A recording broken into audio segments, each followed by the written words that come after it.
Welcome to doctor Maitri's music therapy channel. இன்றைய பதிவிலையும் mental hygiene and positive thinking என்ற தலைப்பில் சில செய்திகளை நம்ம பகிர்ந்துக்கலாம். மென்டல் ஹைஜீன் என்றது என்ன?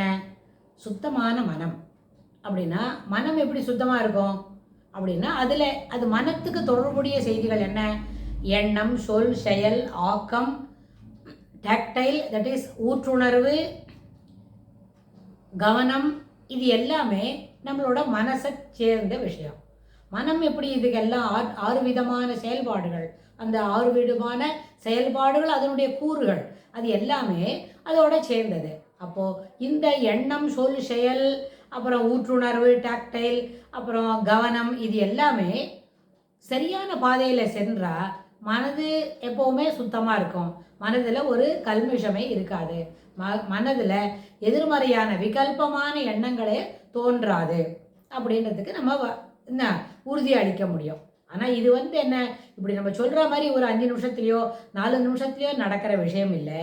Instead you should practice it. எப்போவுமே பாசிட்டிவ் திங்கிங், இதெல்லாம் நடக்குமே, இதெல்லாம் நடக்க முடியுமே, நம்மளால் நடத்தி விடலாம். இப்போ ஒரு 4-5 பாடம் இருக்குது படிக்கணும் அப்படின்னா இதை நம்மளால் படிக்க முடியுமே அப்படின்னு. ஸோ அந்த டிசிப்ளின், இது நம்மளால் முடியும் அப்படின்னு நம்ம நினச்சிக்கிறோம். அது முடியறதுக்கு எல்லா விதமான முயற்சியும் பண்ணுறோம்.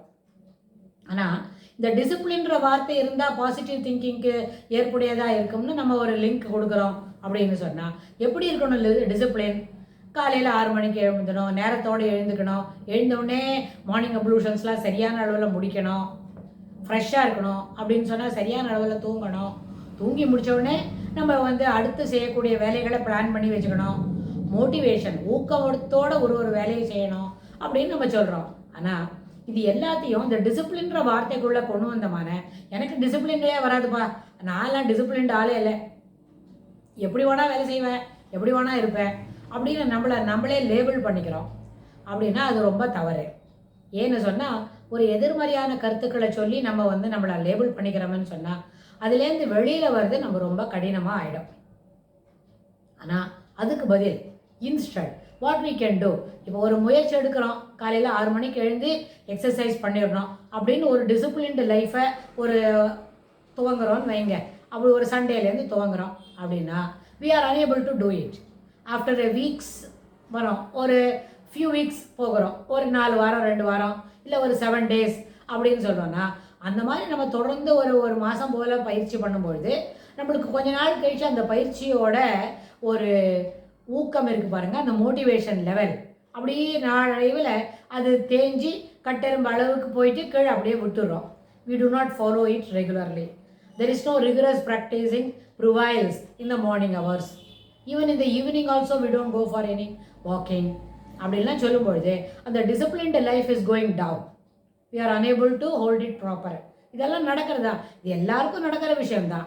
ஆனால் இதில் ஒரு ஊக்கத்தோடு என்ன செய்யணும், எத்தனை தடவை நம்பரை என்ன தெரியுமா, இன்யூமரல் நம்பர் ஆஃப் டைம்ஸ் நம்ம டிசிப்ளின்ற அந்த சேனலில் அந்த ராஸ்தாலேருந்து நழுவினா கூட மீண்டும் மீண்டும் அதை துவங்குவது ஏற்புடையது, என்ன ஏற்றுக்கொள்ளக்கூடியது தான்.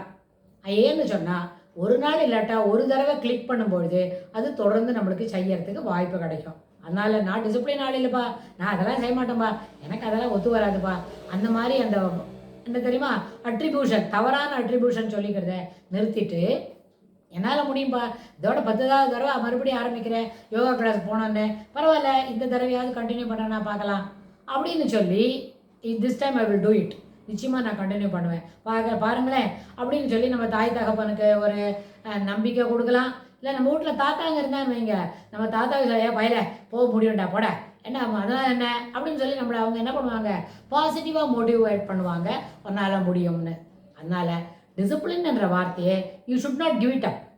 எப்போவுமே you continue to practise it. தொடர்ந்து அதே வழியில் நம்ம மீண்டும் மீண்டும் ஆரம்பிக்கும் பொழுது ஒரு தடவை செய்ததை நம்மளுக்கு நினைவு கொள்ளக்கூடிய ஒரு வாய்ப்புகள் கிடைக்கும். நினைவுக்கு இருந்ததுன்னா அதை நம்ம தொடர்ந்து சிலதெல்லாம் செய்யலாம். அதுக்கு என்ன ஆகும், இந்த positive thinking to get into that line, that will be a moral பூஸ்டராக இருக்கும். அது நல்ல விதத்தில் நம்மளுக்கு உறுதுணையாக அமையும். இப்படி ஒரு டிசிப்ளின் வார்த்தை மாத்திரம் இல்லை, இந்த மாதிரி 6 மணிக்கு நம்ம எழும்போம். சரி, எந்த நேரமாக இருந்தாலும் ஃப்ரைடே இன்றைக்கி சாயங்காலமே ஹோம்ஒர்க் படிச்சு கொடுத்தா நான் என்ன பண்ணுவேன், ஹோம்ஒர்க்கை முடிச்சு விட்டு தான் படுத்துப்பேன். சாட்டர்டே சண்டேல ஸ்டடி டைம் வச்சுப்பேன். ஓரளவுக்கு ஒரு 4 பாடம் படிக்கணும்னா 2 பாடம் படிச்சுட்டு கொஞ்சம் ரிலாக்ஸ் பண்ணுவேன், அப்புறம் கொஞ்சம் போய் விளையாட்டு வருவேன் அப்படின்லாம் நம்ம சொல்லிட்டா இது எல்லாமே என்ன நம்மளால் முடியும்.